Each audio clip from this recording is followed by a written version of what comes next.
Shalom Bapak Ibu yang dikasihi oleh Tuhan.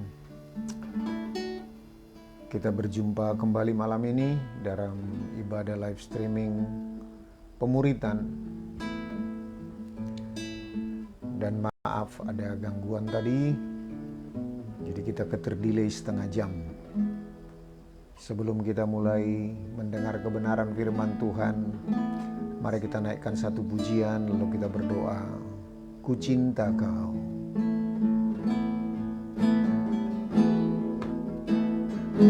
Ku cinta Kau, rahmat-Mu nyata bagiku, hidupku di dalam tangan-Mu. Sejak pagi ku terbangun sampai ku terbaring, ku nyanyi kebaikan-Mu Tuhan. Ku cinta Kau,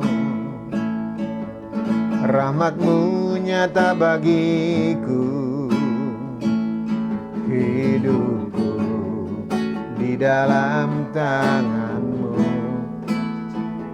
Sejak pagi ku terbangun sampai ku terbaring, ku nyanyi kebaikan-Mu Tuhan. Sepanjang hidupku Kau setia, sepanjang hidupku Kau sangat baik. Nafasku memuliakan-Mu, ku nyanyi kebaikan-Mu Tuhan. Sepanjang hidupku Kau setia, sepanjang hidupku Kau sangat baik. Nafasku memuliakan-Mu, ku nyanyi kebaikan-Mu Tuhan. Suara-Mu tuntunku lewati api, dalam Kau ada bagiku. Ku tahu sungguh Kau Bapakku dan sahabatku. Ku saksikan kebaikan-Mu Tuhan. Sepanjang hidupku Kau setia, sepanjang hidupku Kau sangat baik.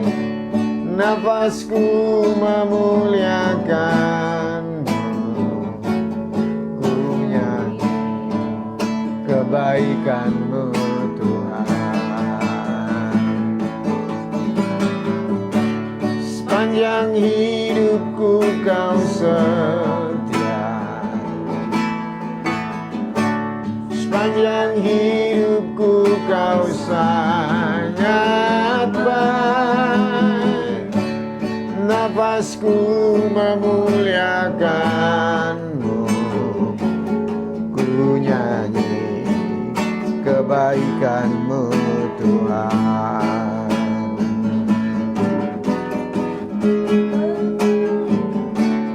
Kebaikan-Mu Tuhan berkati hidupku, kebaikan-Mu Tuhan sertai langkahku. Aku berserah datang menyembah, hidupku bagi-Mu. Kebaikan-Mu Tuhan berkati hidupku, kebaikan-Mu Tuhan berkati hidupku.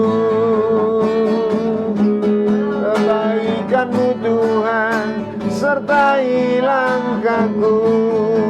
Aku berserah datang menyembah, hidupku bagimu. Kebaikan-Mu Tuhan berkati hidupku. Sepanjang hidupku Kau setia, sepanjang hidupku Kau sangat baik. Nafasku memuliakan-Mu, ku nyanyi kebaikan-Mu Tuhan. Sepanjang hidupku Kau setia, sepanjang hidupku Kau sangat baik. Nafasku memuliakan, ku nyanyi kebaikan-Mu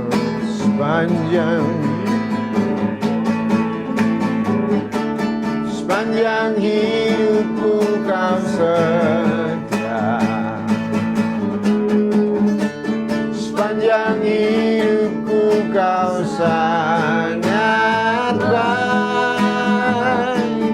Nafasku memuliakan-Mu, ku nyanyi kebaikan-Mu Tuhan. Ku nyanyi kebaikan-Mu Tuhan. Ku nyanyi kebaikan-Mu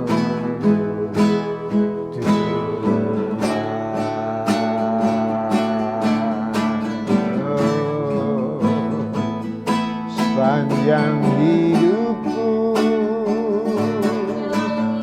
memuliakan nama-Mu, ya Tuhan, ya Rajaku, ya Allahku, Tuhan dan Rajaku. Selama hidupku Engkau sangat baik, sungguh amat baik. Sempurnalah kasih-Mu, sempurnalah kasih-Mu, ya Tuhan.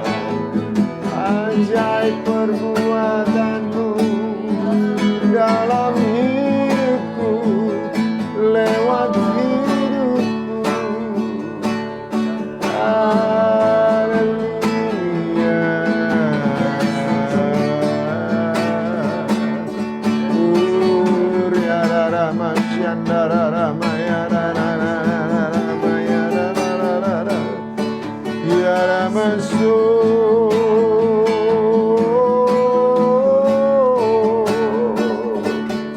Terpuji Engkau Tuhan, Allahku,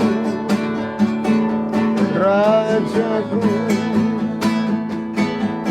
Bapakku yang baik. Besar kasih setia-Mu selama-lamanya. Haleluya.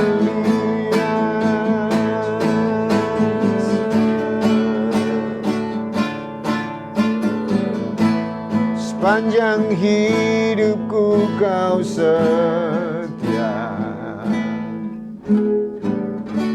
sepanjang hidupku Kau sangat baik. Nafasku memuliakan-Mu, ku nyanyi kebaikan-Mu Tuhan. Ku nyanyi kebaikan-Mu Tuhan.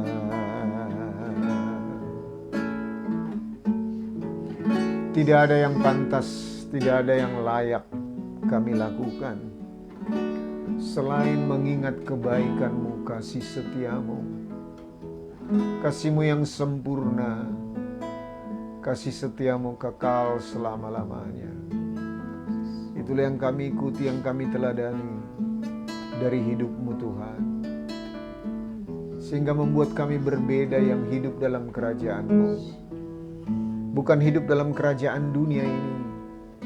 Hidup dalam kerajaan dunia ini, hidup di dalam hukum dan kebenaran. Tetapi hidup di dalam kerajaan-Mu adalah hidup oleh karena kehendak-Mu Tuhan, di atas hidup karena hukum. Itulah yang membuat kami selalu bersekutu dengan Engkau, selalu mengingat kebaikan-Mu, kasih setia-Mu, selalu mengingat kasih yang mula-mula, di mana Engkau terlebih dahulu telah merancangkan, bahkan sebelum dunia ini dijadikan, Engkau memilih kami untuk menjadi anak-anak-Mu. Terima kasih Tuhan. Kami bersyukur malam ini memperoleh kesempatan kembali mendengarkan kebenaran firman-Mu. Firman-Mu adalah jalan dan kebenaran dan hidup yang kami perlukan, yang kami butuhkan dalam hidup kami. Sebab itu tuntunlah kami Roh Kudus, pimpinlah kami dalam kebenaran-Mu. Nyatakan isi hati-Mu, kehendak-Mu bagi kami, lewat telinga kami yang mendengar, hati yang memahami, dan pikiran Kristus, yaitu pikiran yang mengerti kehendak Allah dan mau melakukannya. Terima kasih untuk roh hikmat, roh wahyu dan pengertian. Terima kasih Tuhan, sebab itu kami sambut kebenaran firman-Mu hanya di dalam nama Tuhan Yesus. Haleluya. Amin.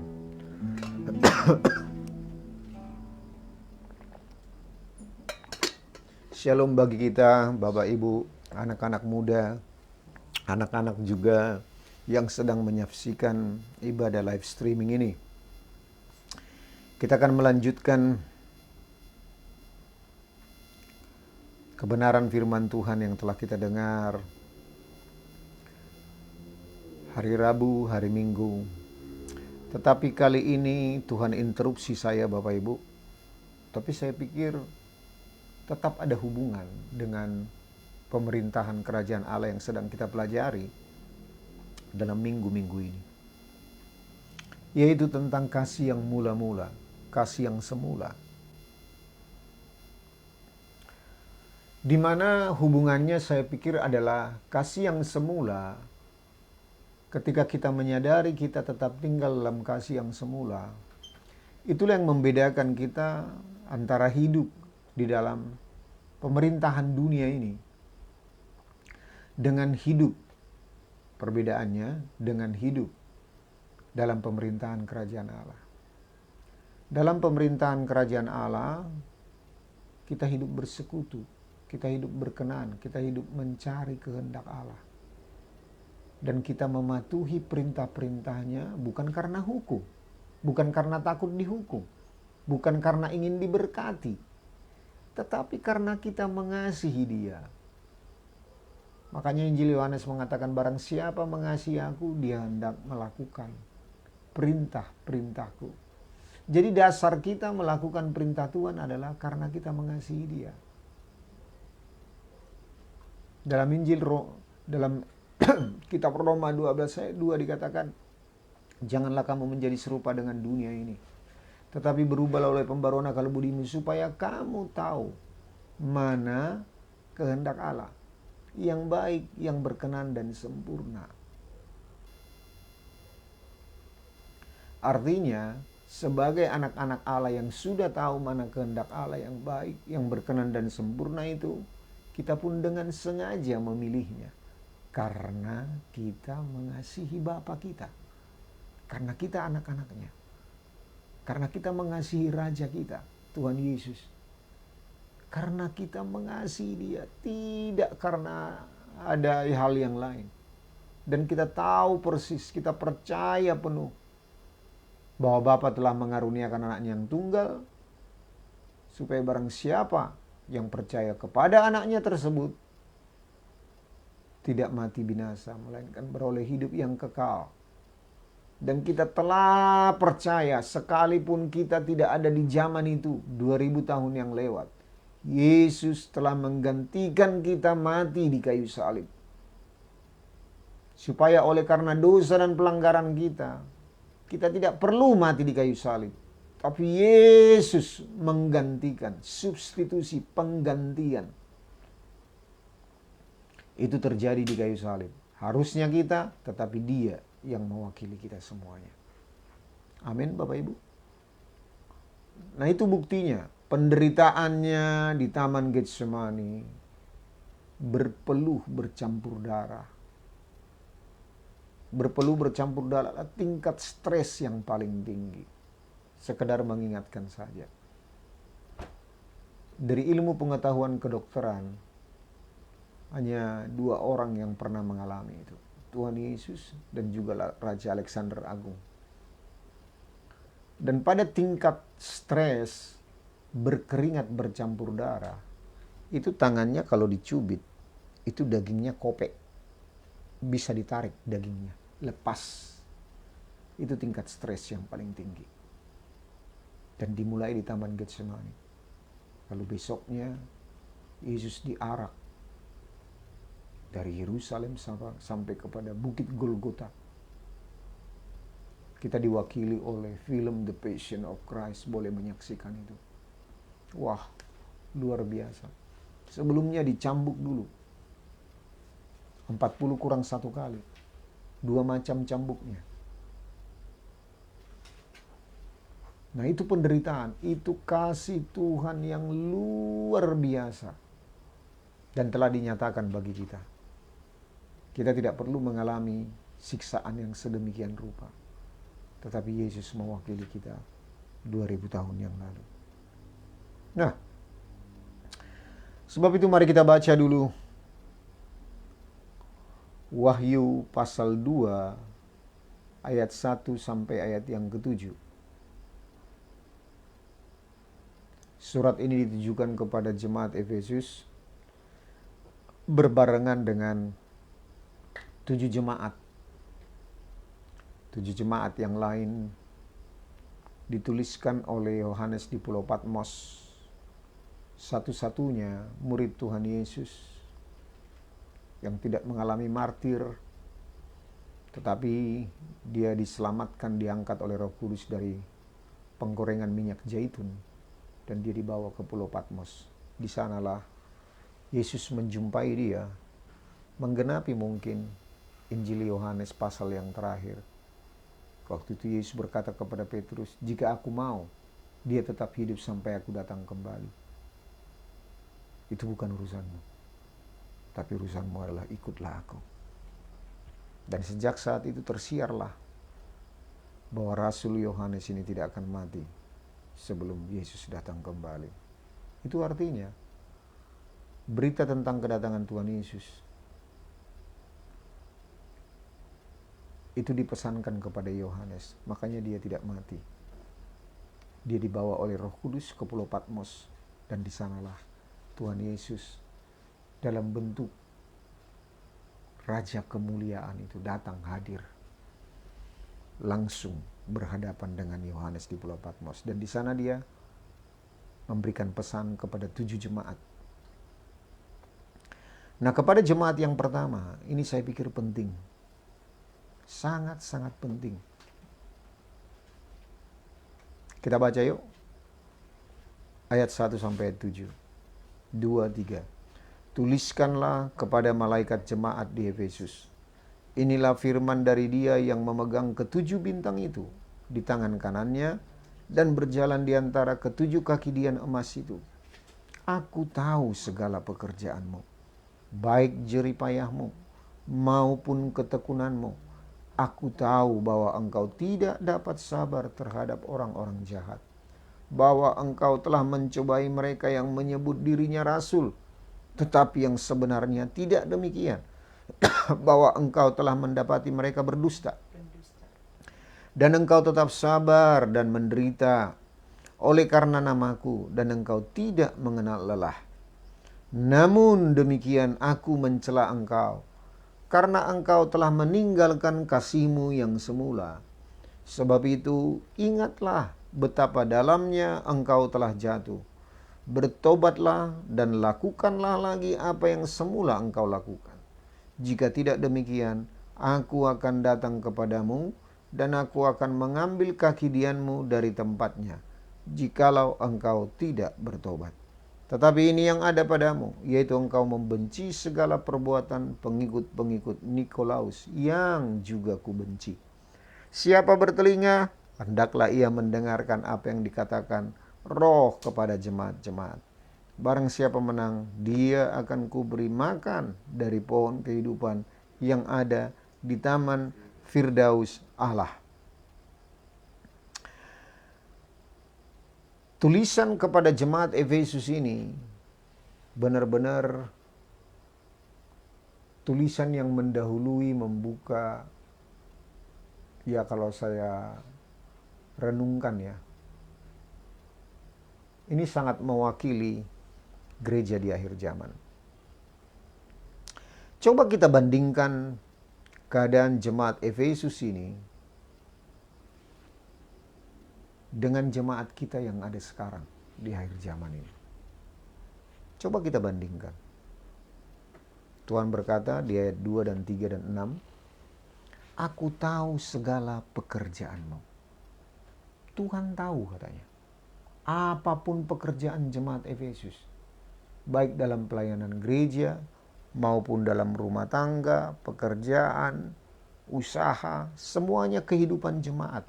Tuhan tahu segala pekerjaan mereka. Baik jerih payahmu, Tuhan perhitungkan jerih payahnya. Jerih payah mereka untuk tetap hidup dalam kebenaran, dianiaya, semualah jerih payah mereka diperhitungkan oleh Tuhan. Nah, saya tidak tahu ya apakah ada jemaat Efesus ini yang cuek, tetapi dalam pandangan Tuhan secara global bahwa jemaat Efesus ini ada jerih payahnya sebagai jemaat yang diperhitungkan oleh Tuhan. Bahkan dikatakan maupun ketekunanmu. Nah, jemaat Efesus ini ternyata di mata Tuhan adalah jemaat yang tekun. Tidak gampang jatuh bangun. Sekalipun mengalami kegagalan, sekalipun mengalami kejatuhan, tetap bangkit. Itu jemaat yang tekun. Tekun artinya tekun memandang Tuhan. Seperti di Ibrani 12 ayat yang kedua itu. Memandang Yesus. Yang walaupun dalam rupa manusia dikatakan tekun memikul salib, ganti sukacita yang disediakan Allah bagi dia. Tekun. Sama seperti di kitab Yakobus juga dikatakan bahwa ketekunanmu itu membuat engkau bertumbuh dewasa. Jadi jemaat Efesus ini benar-benar selain dikatakan diperhitungkan jerih payahnya, juga ketekunannya. Bahkan juga engkau tidak dapat sabar terhadap orang-orang jahat. Nah, itu luar biasa, Banda. Nggak sabar terhadap orang-orang jahat. Jadi kalau ada orang-orang jahat yang mengganggu, yang menggoda jemaat tersebut, nah mereka nggak sabar langsung bertindak. Langsung menguji, lalu memisahkan mereka, menolak mereka orang-orang yang jahat tersebut. Bahwa engkau telah mencobai mereka yang menyebut dirinya rasul. Coba lihat, berarti karunia-karunia roh bekerja hebat di jemaat ini. Bahkan mereka bisa menguji seorang rasul. Apakah rasul ini pembohong, pendusta, atau benar rasul yang diutus oleh Tuhan? Mereka bisa mengujinya. Lalu terbukti, tetapi sebenarnya tidaklah demikian. Bahwa engkau telah mendapati mereka pendusta. Coba lihat. Biasanya kan seorang rasul itu menanamkan pondasi-pondasi kebenaran di dalam jemaat. Dan itu benar-benar ya membawa satu pengertian yang dalam kepada jemaat.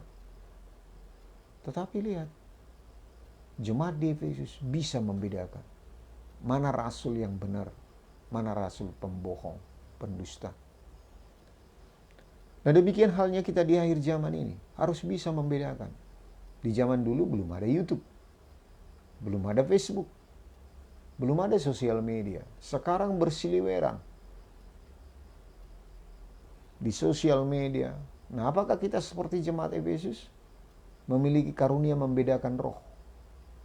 Jadi karunia-karunia roh bekerja dengan hebat di zaman Efesus. Nah, perlu kita mengerti Bapak Ibu, waktu Tuhan menyampaikan surat ini supaya dituliskan oleh Yohanes, jemaat Efesus waktu itu berdiri sudah selama 40 tahun. Jadi sudah lewat satu generasi Bapak Ibu. Kira-kira begitu, 40 tahun sudah berdiri jemaat Efesus. Baru dituliskan surat ini. Nah, nanti kita kita tambahkan dulu. Dan engkau tetap sabar. Coba lihat. Melihat rasul yang pendusta pembohong seperti itu, mereka tetap sabar. Sabar dan menderita oleh karena namaku. Harusnya mereka menghakimi, membawa kepada penghakiman dunia. Tetapi mereka oleh karena nama Tuhan, mereka mengampuni, mereka memaafkan. Mereka sabar. Menderita oleh karena nama Tuhan Yesus. Dan engkau tidak mengenal lelah. Coba kita bandingkan, sekali lagi Bapak Ibu. Coba kita bandingkan jemaat Efesus yang dulu. Yang ditulisi surat oleh Yohanes. Dengan jemaat yang rata-rata sekarang. Kalau ada jemaat yang sekarang ini tetap sabar menderita, tidak mengenal lelah, bisa menguji seorang rasul, tidak sabar terhadap yang jahat, lalu dikatakan jerih payahmu dan ketekunanmu itu luar biasa. Wow, saya pikir itu jarang ditemukan. Boleh kita ambil kesimpulan sementara bahwa jemaat Efesus ini nyaris dikatakan jemaat yang sempurna. Amin Bapak Ibu. Itu pujian dari Tuhan loh, bukan dari manusia. Itu pujian dari Tuhan. Tuhan tidak pernah salah menilai. Kalau Tuhan menilai seperti itu, berarti nyaris sempurna. Luar biasa. Tetapi coba lihat.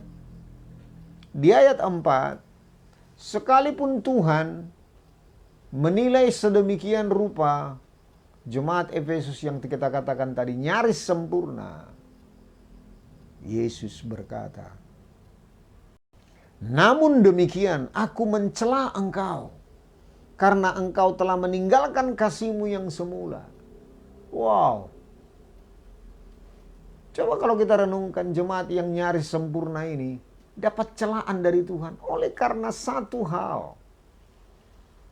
Dan dari penilaian Tuhan ini kita bisa membandingkan bahwa ternyata mengasihi Tuhan lebih daripada semua program dan pelayanan.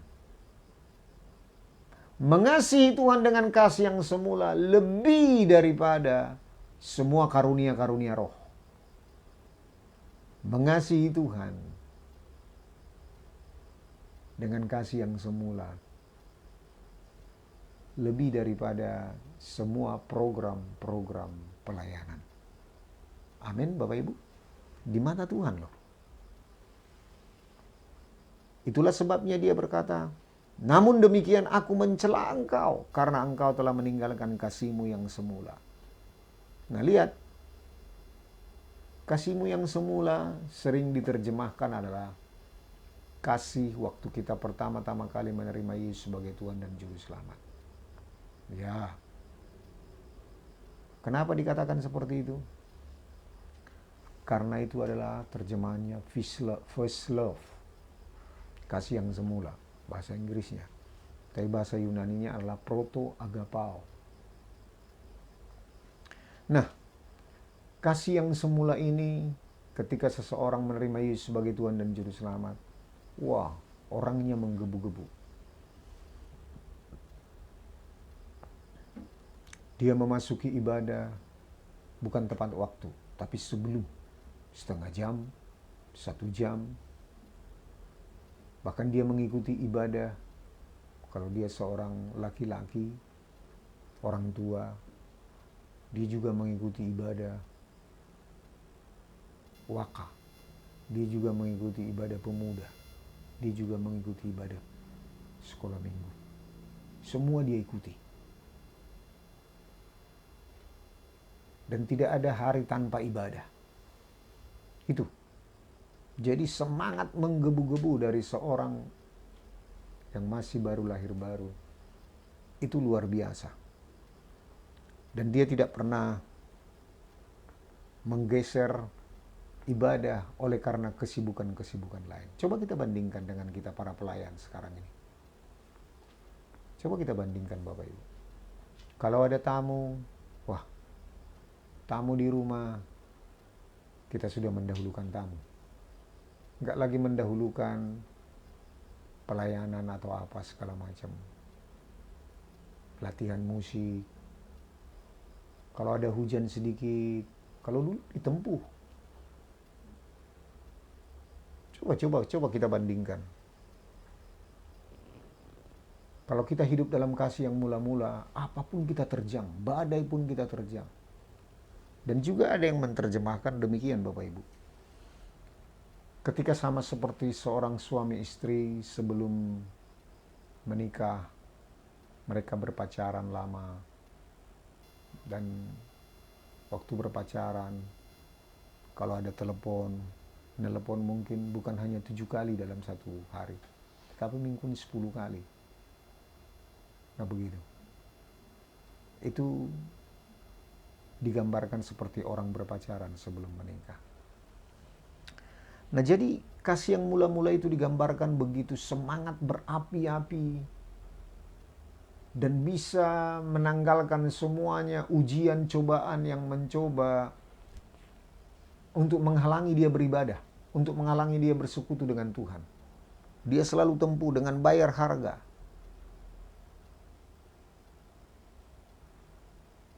Bahkan juga dalam hal memberi, tidak tanggung-tanggung Bapak Ibu. Itulah keadaan yang disebut jemaat yang ada di dalam kasih yang mula-mula. Nah tetapi Tuhan Yesus menegur jemaat Efesus ini. Dia mengingatkan bahwa jemaat di Efesus tanpa disadari sudah mengizinkan dan memberikan terjadinya penyimpangan. Nah sebelumnya mari kita selidiki dulu arti kata meninggalkan. Meninggalkan kasih mula-mula kan. Kata meninggalkan berasal dari bahasa Yunani yaitu apiemi. A-P-H-I-E-M-I. Apiemi. Yang artinya telah mengizinkan, telah memperbolehkan, telah membenarkan, dan telah membiarkan menyimpang. Jadi ada satu proses. Jadi bukan langsung jatuh dalam kasih yang semula, bukan. Tetapi ada satu proses tenggang waktu yang dialami oleh jemaat itu. Mungkin begini. Waktu pertama-tama kali mengalami kasih yang semula, semua menggebu-gebu. Dalam pelayanan, dalam doa, dalam persekutuan dengan Tuhan, dalam mentaati perintah-perintah Tuhan. Nah tetapi seiring berjalan waktu, mulai ada kekecewaan, sakit hati. Dan kemungkinan itu bergeser pada program pelayanan. Bukan pada hubungan, pengenalan dan keintiman dengan Tuhan. Sehingga terjadi yang disebut rutinitas dan kenyamanan. Nah, waktu bergeser pelayanan oleh karena didorong karena cinta kasih mula-mula kepada kenyamanan, mulai menghasilkan program-program pelayanan tanpa lagi didorong oleh karena mengasihi Tuhan atau membuat hati Tuhan berkenan. Terjadilah kenyamanan, terjadilah rutinitas. Itulah yang diizinkan. Itu arti kata apiemi, meninggalkan. Mengizinkan sesuatu terjadi masuk dalam kehidupan mereka. Sehingga mereka meninggalkan kasih yang mula-mula. Proses ini pasti terjadi dalam waktu yang lama. Saat masih tinggal dalam kasih mula-mula, semua pelayanan masih dikerjakan dengan persekutuan yang intim dengan Tuhan untuk menyenangkan hati Tuhan. Tetapi setelah sekian lama, mulai ada kenyamanan, rutinitas, sehingga lambat laun mulai mengandalkan pengalaman hidup dan mulai meninggalkan persekutuan dengan Tuhan. Itulah proses terjadi meninggalkan kasih mula-mula kepada jemaat Efesus. Sekalipun seperti yang kita katakan dari awal tadi, kasih yang semula itu menghasilkan jemaat yang nyaris sempurna. Nah, lihat, apa bedanya Bapak Ibu ketika meninggalkan kasih mula-mula dengan sebelum meninggalkan kasih mula-mula.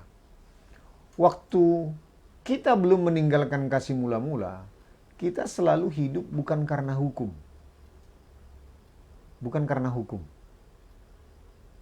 Misalkan saya bilang tadi orang tua laki-laki itu, secara hukum kan tidak bisa dia ikut ibadah kaum ibu, anak muda, atau juga sekolah minggu. Tetapi dia tabrak itu. Karena dia ingin mencintai hadirat Tuhan. Karena dia ingin memuji menyembah Tuhan. Di mana ada ibadah, tiap hari dia cari. Kami masih ingat pertama kali di Bengkong, tiap hari kami setelah pulang kerja selalu melakukan pujian penyembahan dan doa di kamar-kamar, di ruang tamu dari kos-kosan yang ada di Bengkong. Tiap hari ada mujizat, tiap hari ada pertambahan jiwa-jiwa. Begitulah kami dilanda kasih mula-mula. Nah, lihat, tetapi iblis tidak senang kita hidup melayani karena mengasihi Tuhan. Iblis tidak senang. Mulai ada gangguan, mulai ada proses saling mengejek, saling menghakimi. Itu yang membuat terjadi rutinitas. Akhirnya membuat tawar hati. Nah, lihat Bapak Ibu, kalau kita belum meninggalkan kasih mula-mula, artinya kita tinggal dalam kasih mula-mula, kita masih berjuang seperti dalam Ibrani 12 ayat 2. Sehingga engkau tahu mana kehendak Bapa yang baik. Nah, yang baik itu hidup menurut hukum. Kita tidak hidup menurut hukum kalau tinggal dalam kasih mula-mula. Tetapi hidup berkenan. Hidup berkenan. Nah, jadi kalau kita meninggalkan kasih mula-mula, kita bergeser dari hidup berkenan menjadi hidup menurut hukum. Jadi pelayanan kita lakukan menjadi rutinitas. Pelayanan kita lakukan menjadi ya seperti kewajiban. Bukan lagi didorong karena mengasihi Tuhan. Nah, inilah yang terjadi di dalam proses pemilihan Daud. Waktu Nabi Samuel disuruh untuk mengurapi anak dari Isai. Lalu Samuel datang ke rumah Isai. Lalu disuruhnyalah Isai untuk memanggil anak-anaknya.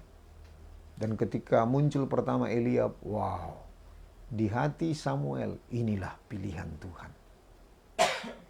Tapi Tuhan berkata, aku tidak.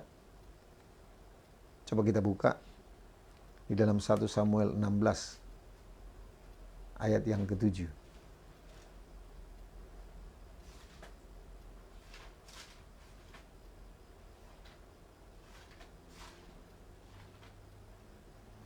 Tetapi berfirmanlah Tuhan kepada Samuel, janganlah pandang parasnya atau perawakan yang tinggi, sebab aku telah menolaknya. Bukan yang dilihat manusia, yang dilihat Allah. Manusia melihat apa yang di depan mata, tetapi Tuhan melihat hati. Jadi kalau kita fokus untuk memperkenan hati Tuhan, hati kita yang dilihat oleh Tuhan. Apakah dasar kita melayani karena mengasihi Tuhan? Atau karena hukum? Atau karena peraturan gereja? Nah, coba kita introspeksi para pelayan. Apakah kita melayani karena mengasihi Tuhan? Atau karena tugas pelayanan? Kalau karena tugas pelayanan, berarti kita telah meninggalkan kasih yang semula. Tetapi kalau karena mencari perkenanan Tuhan, nah, ini prinsipnya Bapak Ibu. Kita melayani bukan supaya Tuhan semakin mengasihi kita. Tuhan telah mengasihi kita. Bahkan bukan Tuhan hanya mengasihi kita, tetapi juga Tuhan mengasihi orang berdosa. Mengasihi orang yang tidak percaya kepada Dia. Buktinya Dia memberikan matahari kepada semua orang. Baik orang berdosa maupun orang yang tidak berdosa. Dia memberikan oksigen, Dia memberikan semuanya. Nah, lihat Bapak Ibu, Tuhan tidak bertambah kasih-Nya karena kita menyembah Dia, karena kita taat kepada Dia. Tapi kita menyembah Dia, kita taat kepada Dia untuk menunjukkan bahwa kita semakin mengasihi Dia. Kita mau melayani pekerjaan Tuhan, itu untuk menunjukkan bahwa kita semakin mengasihi Dia. Bukan Tuhan semakin mengasihi kita. Tidak.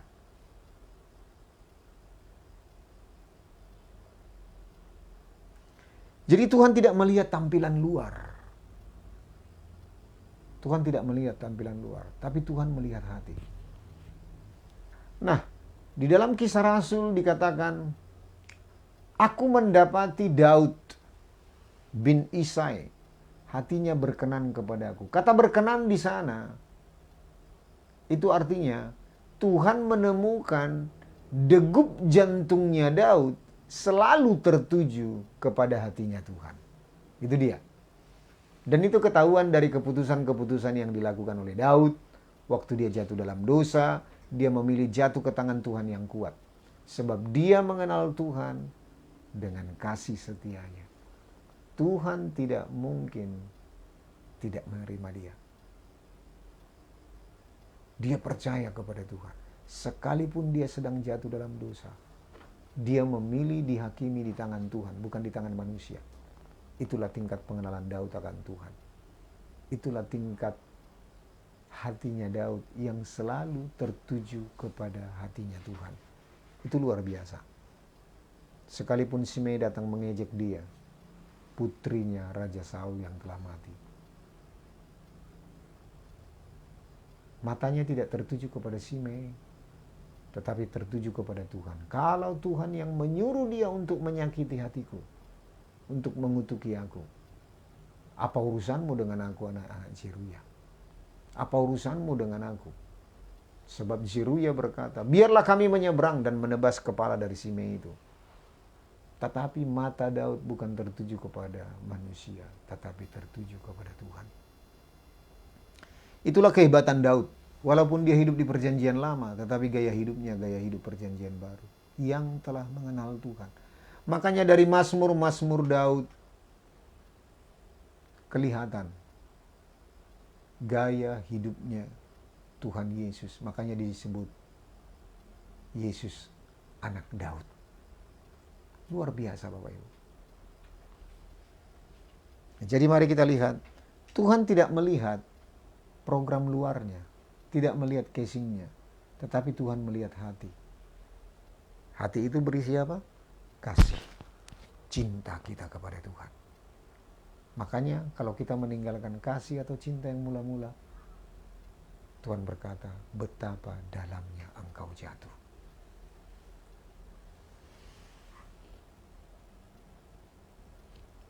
Nah, sekarang kita kembali kepada Wahyu pasal 2. Ayat 5 itu.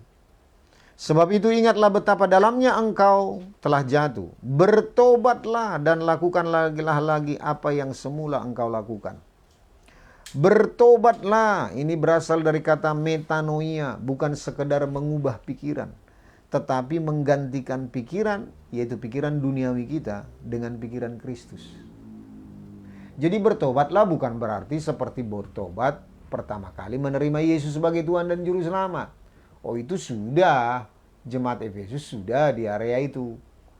Nah, tetapi bertobat di sini, makanya saya agak kurang setuju seperti kembali kepada melakukan seperti jemaat mula-mula dulu. Bukan.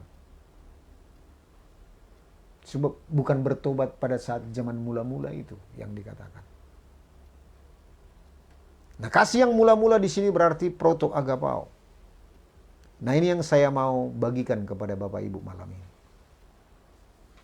Bertobatlah bukan hanya sekedar berubah pikiran, tetapi menggantikan dengan pikiran yang baru. Nah, pikiran baru ini yang saya tawarkan kepada Bapak Ibu. Pikiran baru itu adalah bukan kasih mula-mula kita kepada Tuhan waktu kita baru bertobat yang dimaksud oleh Yesus di sini. Tetapi kasih yang mula-mula dari Tuhan kepada manusia. Itulah kasih yang mula-mula. Yang tidak bisa dihalangi oleh karena persoalan, oleh karena sakit hati, oleh karena apapun. Sebab gambaran dari kasih agapao, proto agapao, kasih yang semula. Gambaran daripada kasih agapao adalah seperti matahari yang bersinar, yang walaupun ada awan, apakah matahari itu berhenti bersinar? Tidak. Atau juga seperti air yang di dalam sungai mengalir, kalau ada batu, sampah, batang pohon, apakah air sungai itu berhenti mengalir? Tidak. Tetap dia menuju ke tempat lebih rendah. Itu artinya proto agapao. Artinya kasih yang semula di sana adalah sama seperti kasih Tuhan yang semula sebelum dunia ini dijadikan. Sebab itu mari kita lihat Efesus 1 ayat 3-5. Inilah kasih yang semula dari Tuhan kepada kita manusia. Ini berulang kali saya bagikan kepada jemaat. Dan ini sangat penting. Jadi bukan menunjuk kepada kasih yang mula-mula kita kepada Tuhan, kekuatan kita. Tetapi menunjuk kepada kasih mula-mula dari Tuhan kepada kita. Coba kita baca. 2-3. Terpujilah Allah dan Bapa Tuhan kita Yesus Kristus, yang dalam Kristus telah mengaruniakan kepada kita segala berkat rohani di dalam sorga. Sebab di dalam Dia Allah telah memilih kita sebelum dunia dijadikan, supaya kita kudus dan tak bercacat di hadapannya. Dalam kasih Ia telah menentukan kita dari semula oleh Yesus Kristus untuk menjadi anak-anaknya sesuai dengan kerelaan kehendaknya. Jadi mari lihat, kasih yang semula dari Tuhan kepada kita telah dirancangkan bahkan sebelum dunia dijadikan. Sebelum dunia dijadikan, telah dirancangkan oleh Tuhan, oleh Allah Bapa kepada kita melalui anaknya Yesus Kristus, supaya kita menjadi anak-anaknya. Untuk itu Dia menyediakan segala berkat rohani dalam surga, supaya kita hidup kudus dan tak bercacat celah di hadapan Tuhan. Nah lihat, ketika Adam dan Hawa jatuh dalam dosa, apakah rancangan Tuhan ini gagal? Enggak kan? Kasih Tuhan Allah yang sempurna itu, yang dari semula itu, yang merancangkan kita untuk menjadi anak-anaknya. Tidak gagal. Oleh karena Adam dan Hawa jatuh dalam dosa. Ketika Adam dan Hawa jatuh dalam dosa dalam Kejadian pasal 3, Tuhan langsung bernubuat, oleh keturunanmu, dikatakan kepada Hawa, akan meremukkan kepala ular tersebut. Langsung bernubuat, itulah Natal pertama kali dinubuatkan di Alkitab. Nah, lihat Bapak Ibu, langsung ada planning Tuhan ketika Adam dan Hawa jatuh dalam dosa. Jadi sama seperti air dalam sungai itu, walaupun ada batang, pohon, sampah, batu yang menghalangi air itu mengalir, air itu tetap mengalir ke bawah. Walaupun ada rancangan si jahat melalui Adam dan Hawa, sekalipun manusia itu bekerja sama dengan iblis, rancangan Tuhan tidak pernah gagal. Amin. Makanya Yesus datang ke dunia ini. Yesus pun dicobai. Nah, lihat di sini proto agapao yang dilakukan oleh Tuhan Yesus. Ketika Tuhan Yesus di Taman Getsemani, dia berkeringat bercampur darah. Dia berkata kepada Bapa dalam doanya, kalaulah bisa, cawan ini berlalu daripadaku. Tetapi jangan kehendakku, kehendakmu yang jadi. Apa yang diingat oleh Tuhan Yesus? Yang diingat Tuhan Yesus adalah bagaimana kasih yang mula-mula dari Allah Bapanya, yang telah memilih dia, supaya di dalam dia, lewat kematiannya, kita diselamatkan. Kita diubah dari budak dosa menjadi anak-anak Allah. Lihat, Yesus melihat rancangan Bapa itu. Yesus melihat kasih Bapa ini tidak bisa gagal. Nah, sebab itu mari kita renungkan Bapak Ibu. Inilah yang disebut proto agapao, kasih yang semula. Kasih dari Tuhan yang semula kepada kita. Bukan kasih kita yang semula kepada Tuhan. Bukan. Itu pertama-tama kali bolehlah. Tetapi dalam tingkat pertumbuhan pengenalan kita akan Tuhan, kita harus mengingat jauh lebih lagi. Jadi dikatakan bertobatlah, bukan berarti bertobat seperti lahir baru. Tapi kita bertobat artinya dikembalikan kepada rancangan Tuhan yang semula. Kepada kasih yang semula dari Tuhan. Bukan proto agapao-nya kita, tetapi ini adalah proto agapao dari Tuhan. Nah, waktu kita mengingat bahwa Tuhan telah memilih kita dari semenjak dunia belum dijadikan untuk menjadi anak-anaknya. Bahkan dia utus anaknya yang tunggal untuk merealisasikan itu ketika Adam dan Hawa jatuh dalam dosa. Dan itu telah digenapi oleh Tuhan Yesus di kayu salib. Dan kita diangkat menjadi anak-anaknya. Jadi kita tidak bisa putus asa. Kita tidak bisa berubah. Kita tidak bisa putus hubungan dengan Tuhan. Amin Bapak Ibu. Sebab Bapa kita telah mengaruniakan anaknya yang tunggal untuk menggenapi kasih daripada Bapa yang semula itu. Untuk memilih kita menjadi anak-anaknya. Jadi mari kita lihat Bapak Ibu. Bertobatlah dan kembalilah kepada kasih yang mula-mula. Artinya bertobatlah dan kembalilah mengingat kasih Bapa yang semula. Di dalam Kristus Yesus bahwa dia telah memilih kita untuk menjadi serupa dan segambar dengan dia. Yaitu menjadi anak-anaknya. Amin. Sehingga apa yang dikatakan oleh Tuhan itu, kalau engkau tidak bertobat, aku akan mengangkat kaki dian daripadamu. Itu tidak perlu terjadi bagi kita. Kita tidak perlu bahas itu. Amin Bapak Ibu. Jadi mari kita kembali kepada kasih yang semula. Kepada kasih yang semula. Bukan menunjuk kepada kasih kita pertama kali kepada Tuhan. Tetapi menunjuk kepada kasih Tuhan pertama kali dalam hidup kita. Sebab kalau kita gagal, tidak bisa diperbaiki lagi. Tapi kalau kasih Tuhan tidak pernah gagal.